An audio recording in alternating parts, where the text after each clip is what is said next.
Hinarang ni Jungwoo si Suyon. Hinanap ni Jungwoo si Suyon dahil namimiss niya ito. Itinanggi ni Suyon ang lahat pero pilit pa rin si Jungwoo. Nang tawagin ni Suyon si Jungwoo, umiyak siya. Pero hindi umamin si Suyon na siya yung dating Suyon. Inaya ni Suyon si Jungwoo uminom, akala kaibigan lang gusto nito. Nagsimulang ikwento ni Jungwoo kay Suyon ang kasalukuyang buhay niya at kung paano niya namimiss ang babaeng nasa nakaraan niya.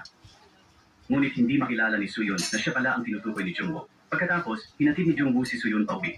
Mabilis na umalis si Jungwoo dahil baka umiyak siya kung magtagal pa. Kasabay nito, may ulat ang pulisya na patay sa bathtub ang kriminal na kakalayan ang kahapon. Nang mabalitaan ito, nagmadali si Jungwoo sa crime scene dahil tanging ang kriminal lang ang nakakaalam kung nasaan si Suyon. Ngayong patay na ang kriminal, nawala na lahat ng pag-asa ni Jungwoo. Muli, ipinaling ng mga kasamahan niya ang lahat ng hinala kay Jungwoo. Si Jungwoo ang may pinakamalaking motibo para sa krimen, kaya hindi pinayagan ng mga kasamahan si Jungwoo na makisali sa kaso. Pero nang walang tao, lihim niyang binuksan ang computer ng kasamahan para kopyahin ang mga dokumento. Paalis na si Jungwoo matapos magtrabaho nang makasalubong si Suyon na papunta sa istasyon ng pulisya para hanapin siya.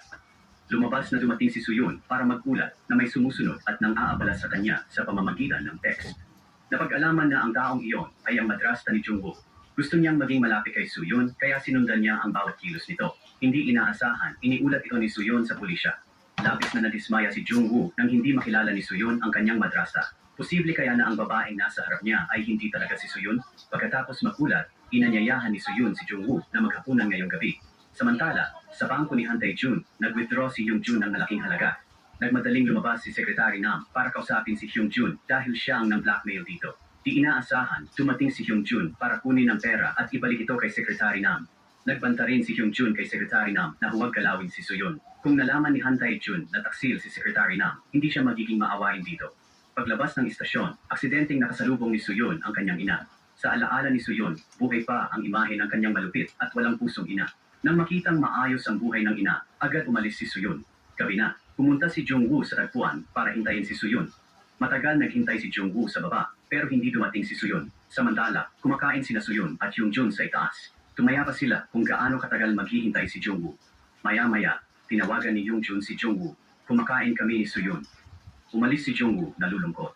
Pagkatapos, pumunta si Jungwoo sa crime scene para mag-imbestiga. Matapos maghanap, natagpuan ni Jungwoo ang address ng kainan ng kriminal. Tumakbo agad si Jungwoo at tinanong ang may-ari, nalaman na bago namatay ang kriminal, hindi niya nabayaran ng bill. Binigyan ng kriminal ang may-ari ng business card. Tawagan to para sa bayad na tamaan niya dati ang kriminal. Nakakuha rin si Jungwoo ng impormasyon. Tumakbo siya sa traffic department at nalaman na si Hyung-jun ang bumangga sa kriminal. Nakita rin ni Jungwoo na natatakot si Suyon. Sa pag-alala sa mga pagkakatulad, kinumpirma ni Jungwoo